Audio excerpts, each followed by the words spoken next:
is a plant, a human, and an animal? What is the similarities?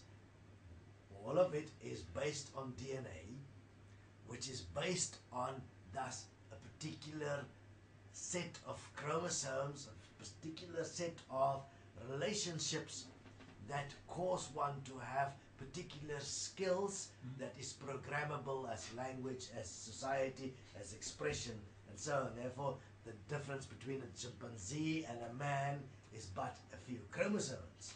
The rest is exactly the same. Those chromosomes give to the chimpanzee a particular language and expression and social structure, and it gives to man a particular language and expression and social structure. But in essence, within the context of its existence, within the context of its program, it is what it is. And it can only evolve to a certain point. The same with man. Man can only evolve to a certain point, which is why most of our spirituality has been projected as ideas beyond death, which is based in hope and assumption and conjecture and apparent experiences while in divine inner communication. What are you really communicating with within yourself? You're communicating with that part that you hope to become, that then creates an idea of divinity or God within which one then attempt to exist. As an example to society, what you perceive would be God. What you perceive you would want to be. It is not considered that any of that, in fact, do not actually have any impact on improving the lives of beings on earth that is less fortunate. So, what has really happened? Let's start to consider it. When you as a child is born, in your first 7 years, you are getting your basic programming, your cognitive skills, your language skills, your social skills, your basic body functional skills, eating skills, sleeping, your relationship with your family and your immediate environment. Then it expands to your education, where your education will move you into and integrate you into society, so you could become an effective part of the manufacturing industry of our consumerism, where you could create things to be consumed and be effective within it.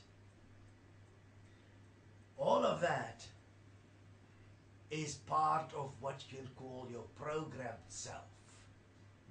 From that programmed self, you're then attempting to become an individual. That attempt to become an individual is done through what is called self-reflection. You reflect upon yourself in the relationship to your society, in the relationship to what all your knowledge that is available, and you make a decision who you are according to that. That you call choice or free choice. Obviously, the fact that that is within a limited construct and design that is programmed as well, kind of never enters the equation, because you do not consider that within the context of you assessing you, you can only assess you according to the program language you've been programmed with, within the context of the program, the society, the religion, and the education you have. Your insight is no more than that. Yeah, people think it's it is the correct consideration, their point of view. It is, because that's all that exists for them. Because all that exists is the program. So now, within that, you develop what you would call self-awareness. That self-awareness is totally self-centered, based on the interest of yourself to be successful within a world system, and to prepare yourself for something that you know is inevitable. You're going to leave this system to enter another system, which is the heavenly system, and you want to prepare your place from this system into the next system, and you have been programmed to believe that you can influence your placement in the next system, which is the system of heaven. And there is many different options, which is called basic religions, that you can follow, that each has an idea about what apparently happens to you in the next system, which is heaven. But you don't know that. In fact, you're required to believe that. But you have no other answer, therefore you believe it because you're quite scared what would happen if you get there and you don't have something that you can defend yourself with, which is your religion. Therefore, religion in itself is war. It's a way that you actually put on armor, preparing yourself to defend yourself and who you have become as self-awareness. So that you can say, I had no other choice. This is all I had. That's all I am. This is who I am. And therefore, I must be recognized as this. Even we attempt to control that in the afterlife. Unfortunately, we miss a fascinating point. If you observe, when a baby is born, when a seed opens up and grows, it is following a pattern, it's following a program. When an animal is born, it follows a program according to its design, according to its DNA. But there is something in it that is equal in everything.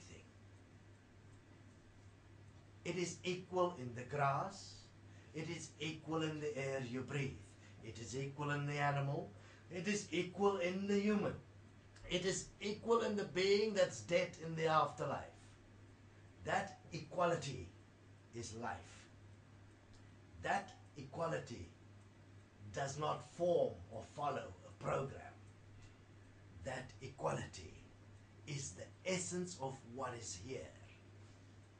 That equality, that life awareness does not exist within the context of those that are in form and are in spreading the information about what is going on. That is what is the oneness that exists between everything. Not the oneness that is being proliferated as that within spirituality or within a world system or within meditation or within a particular expression of consciousness. Consciousness is simply the attempt of the system to understand itself. It's the attempt of the organic robot as the human trying to understand its point and its purpose within a system. A system within a system attempting to evolve into something. It knows there is something. It knows there must be something more, but it can't find it because it's never really looked. It's because the point that you know that is more is the point you don't want to look at. It's the point that takes away all your specialness. It takes away all your fear. It takes away all what you regard you to be. So that what remains is that which is equal in everyone. That is where real oneness exists. That is not being considered.